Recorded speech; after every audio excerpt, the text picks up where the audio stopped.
कुनै हिंसामा निधन भएका पत्रकार सुरेश रजकलाई शहीद घोषणा गर्न परिवारको माग।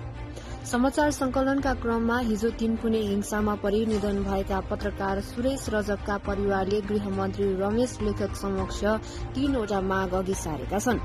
एबी न्यूज टीभीको कार्यालय पुगेका गृहमन्त्री लेखक समक्ष उनीहरूले पत्रकार रजकलाई शहीद घोषणा गर्नुपर्ने, उचित क्षतिपूर्ति दिनुपर्ने र छानबिन गरी दोषीलाई कार्यवाही गर्नुपर्ने माग गरेका छन्।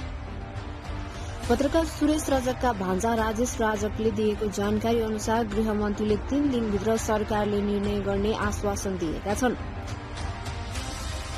तीनकुनेको भवनमा लागेको आगोमा जलेर एकजना पत्रकारको मृत्यु भएको थियो। सो भवनको छतमा चढेर टेलिभिजनका लागि दृश्य खिचिरहेका सुरेश रजकको मृत्यु भएको हो।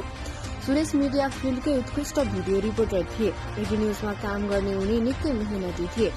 राजावादीहरूले तीनकुनेमा गरेको प्रदर्शनमा प्रहरीसँग झडप भएपछि एक भवनमा आगजनी भएको थियो। सो घटना लगतै रजक सम्पर्कविहीन भएका थिए। प्रहरीहरूले तीनकुनेको घरबाट असु ग्यास फालेको कारण सो घरमा पनि आन्दोलनकारीबाट प्रहार शुरू भयो। दृश्य खिच्ने क्रममा सुरेश घरमाथि गए र प्रहरीहरू आन्दोलनकारीबाट बस्नको लागि भाग्न थालिसकेका थिए।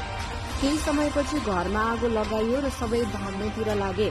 सुरेश भने खिच्नमै व्यस्त थिए। सोही क्रममा उनको निधन भयो। एबी न्यूज टेलिभिजनका सम्पादक शिव दाहालसँग कुरा गर्दा रिपोर्टिङमा गएको साथी सम्पर्कविहीन भएको खबर पाएपछि उनको खोजी हुन थाल्यो। अस्पतालतिर पनि भएको जानकारी नभएपछि उनलाई खोज्नको लागि सबैजना फिल्डमा लागेका थिए। एबी न्यूज टेलिभिजनका अर्का एक पत्रकारले सो घरभित्र आफ्नो साथी भएको जानकारी प्रहरीलाई दिँदा पनि प्रहरीले उद्धारमा चासो नदेखाएको बताएका छन्।